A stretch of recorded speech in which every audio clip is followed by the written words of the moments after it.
دنیا کی کسی چیز سے، کسی وجود سے، کسی ذات سے محبت کا ربط و رشتہ قائم ہو جائے تو اس کے امتحان بڑے کٹھن ہوتے ہیں اور منزل تک پہنچنے کے لیے رسوائیاں بھی گوارا کرنا پڑتی ہیں، کٹھن مقامات بھی گزرنے ہوتے ہیں، حالات کا جبر اور تلخیاں سہنا پڑتی ہیں، اور ہزار کاوشوں کے بعد ایک معمولی سی منزل نصیب ہوتی ہے۔ تو اللہ کا پیار کوئی اتنا سستا تو نہیں کہ وہ بغیر مشقتوں کے نصیب ہو جائے۔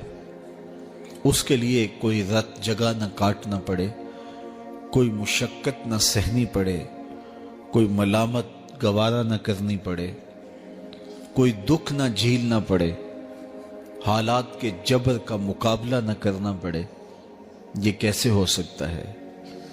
جب آپ ایک متعین مختصر منزل تک پہنچنے کے لیے ہزار جتن کرتے ہیں اور بہت کچھ کھو دینے کے بعد کسی کو پاتے ہیں، تو پھر اس ذات کو پانے کے لیے جو صرف کسی ایک فرد کا مقصود نہیں ہے، جو نبیوں کا بھی مقصود ہے، تو کیا اس تک پہنچنا پھر کوئی آسان کام ہوگا؟ بڑا کٹھن مرحلہ ہے۔ یہاں کھال بھی ادڑتی ہے، یہاں سولیوں پہ بھی جھولنا پڑتا ہے، یہاں فصیلے دار پہ سروں کا چراغاں بھی کرنا پڑتا ہے، یہاں بدن کی بوٹیاں لوہے کی کنگھیوں سے چھیدی جاتی ہیں، اونٹوں کے پاؤں سے باندھ کر کے الٹے سمت اونٹوں کو دھڑا کر کے بدن چیرے جاتے ہیں، یہاں زنجیروں سے کسا جاتا ہے حتیٰ کہ زنجیریں ہڈیوں تک جا پہنچتی ہیں۔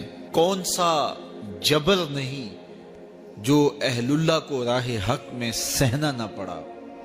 سر پہ آرا رکھ کے پاؤں تک نبی چیر دیے گئے، اپنوں سے جدا ہونا پڑا، کنان کے تاریک کنووں کو آباد کرنا پڑا، مالک ابن زغر کی قید کی مشقتیں سہنی پڑی۔ وہ وقت بھی آیا کہ ایک اٹی مول پڑا اور وہ بھی خریدنے کے لیے آمادہ ہوئے۔ زمانہ دیکھتا ہے کہ اس راستے کے اندر کتنی مشکلات ہیں، کتنے دکھ ہیں اور کتنی اذیتیں ہیں۔ اس کا پانا، اس کا قرب کوئی معمولی تماشا نہیں ہے کہ چٹکی بجاتے ہوئے قرب الہی نصیب ہو جائے۔ یہ ایک بہت بڑی دولت ہے اور اس کو حاصل کرنے کے لیے لوگوں نے زندگیاں وار دیں، راہوں کی مٹی بن گئے اور حالات کے تھپیڑے سہتے سہتے منزل تک پہنچنے سے قبل ہی وہ اپنی جاں آفرین کے سپرد کر گئے۔ لیکن یہ احسان ہوا اس امت پر کہ شارٹ کٹ رستہ دے دیا گیا، مختصر راہ دے دی گئی۔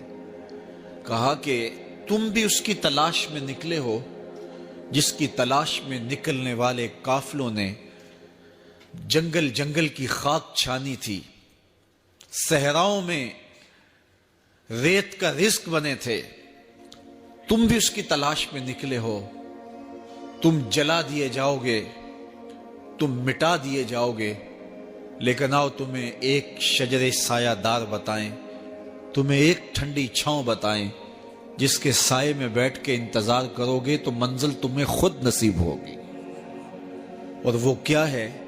قُلْ إِن كُنْتُمْ تُحِبُّونَ اللَّهَ فَاتَّبِعُونِی، کہ اگر تم اللہ سے محبت کرتے ہو تو آسان طریقہ تمہیں بتا دیتے ہیں، میرے محبوب کی چوکھٹ پہ آ جاؤ، اللہ اکبر، جس کو تم ڈھونڈنے نکلے تھے وہ تمہیں وہاں مل جائے گا، اور تم اس سے محبت کا دعویٰ رکھتے تھے وہ تم سے محبت کا دعویٰ کرے گا، اور پھر جب تم اس کے محبوب ہو جاؤ گے تو پھر جو تم